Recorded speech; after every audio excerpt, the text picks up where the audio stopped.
Hey, family. Happy Tuesday to you. Stacy Nicole here, back with another video for some encouragement, a little bit of love, and a side of light. I hope everyone is enjoying their Tuesday thus far. I am. I went out and got my walk in, my power walk earlier. I love to walk in the mornings before the heat of the day because around this time, don't do it unless you want to melt. It's hot out there. But yeah, it's been a little minute since we had a quick chat about these narcs, these narcissists. And today I wanted to quickly touch on what happens after the narcissist is discarded. Once you finally see the light and you discard the narcissist, what happens?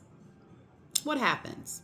Do they take a moment to self-reflect, to be introspective, to find out why this may have happened, why the relationship may have failed, what went wrong, what did they do to contribute to the relationship's demise? Like normal people do. You take a step back and you kind of replay things that happen over the course of the relationship to figure out, what you may have done to contribute. And of course, that is what a healthy person should do. Be introspective so that if there was anything that you did to contribute, the healthy thing to do would be an end in the attempt of growth, self-growth and self-healing and moving forward.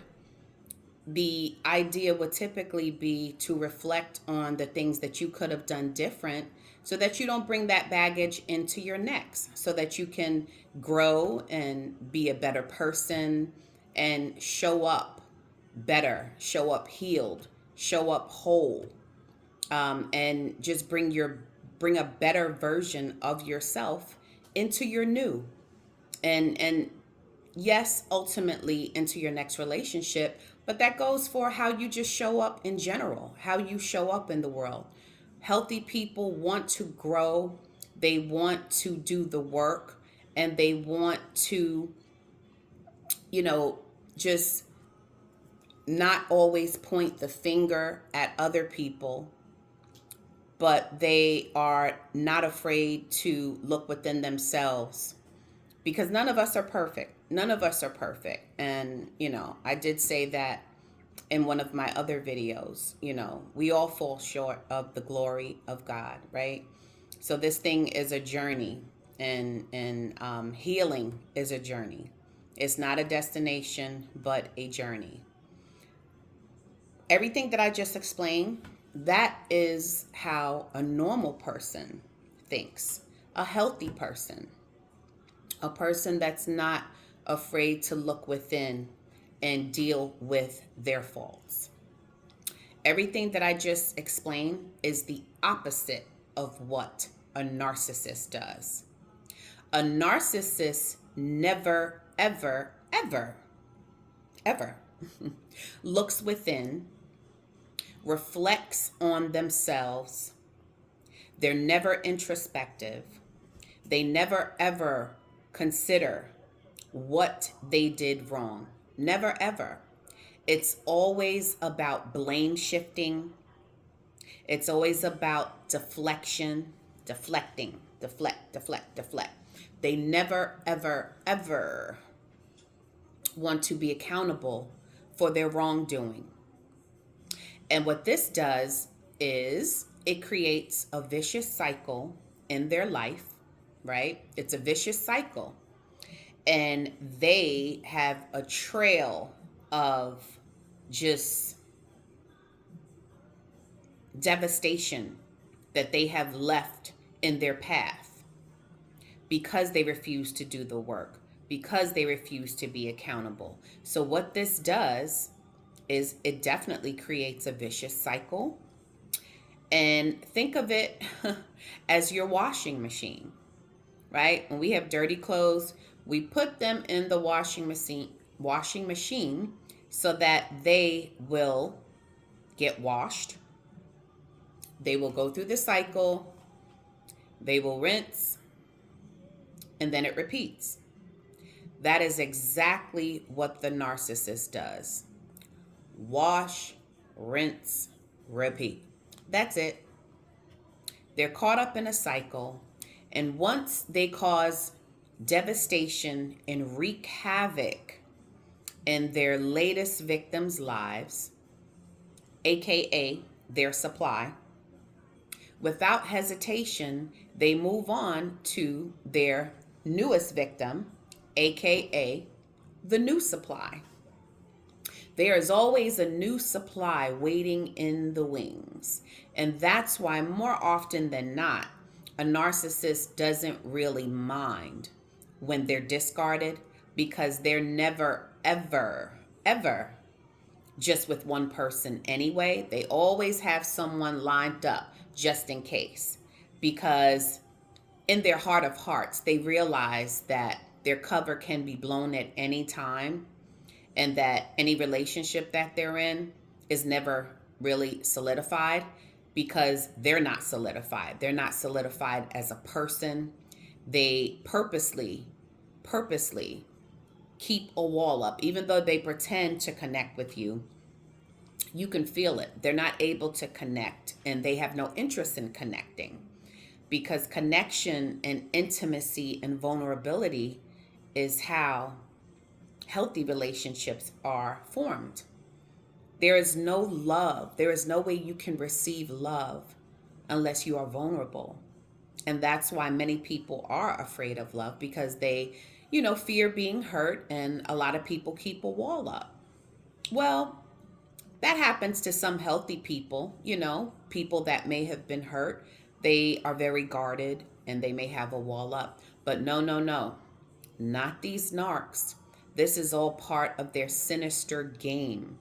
They purposefully have a wall up, and they have no interest in connecting with their new supply, previous supply after that.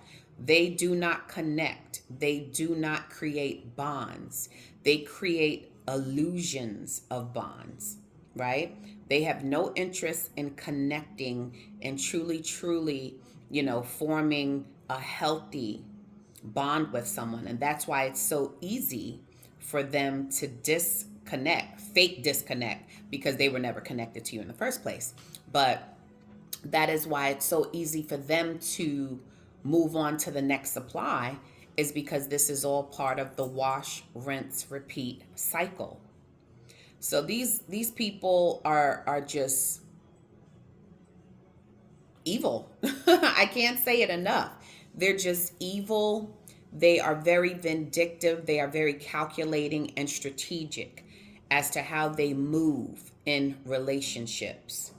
So just know, if you are a victim, if you are currently, and my heart goes out to you, if you are currently in a narcissistic relationship and you have identified a lot of the characteristics that have been discussed, whether in my videos or someone else or through books, whatever, I would say for sure, do what you can to save yourself, get out while you can.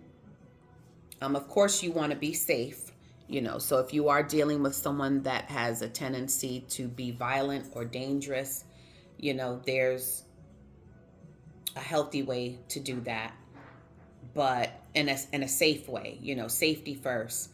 But, if you're not in a living situation with a narcissist and you have identified that you are more than likely dealing with a narcissist, save yourself, because they are not worth it. They are not worth it. They really aren't.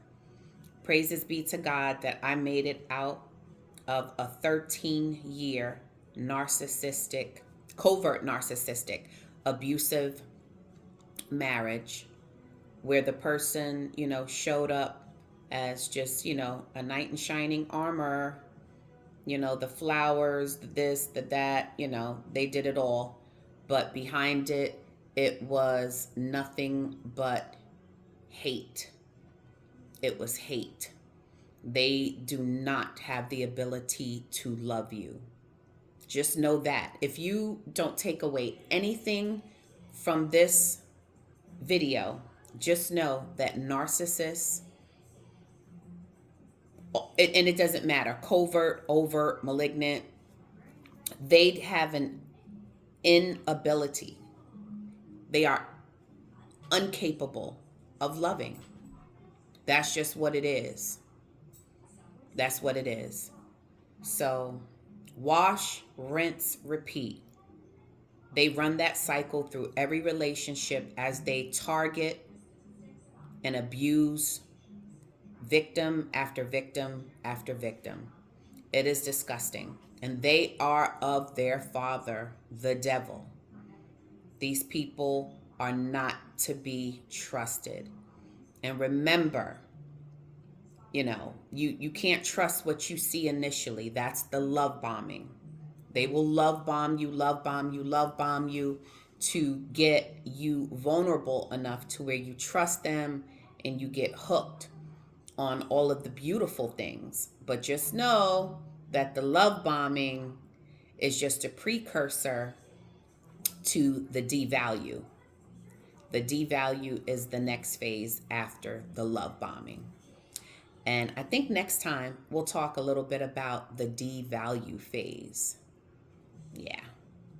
Well, you guys have an amazing rest of the day.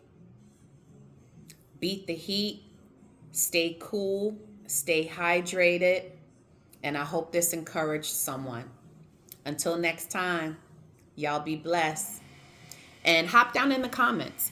Smash the like button. Hop down in the comments. Let me know if you know someone who is unfortunately connected to a narcissist, in a relationship with a narcissist, trying to get out of a relationship with a narcissist. Let's talk about it in the comments and share the video with someone that you think it may encourage. All right, y'all. Have a good one. I'll see you next time. Bye.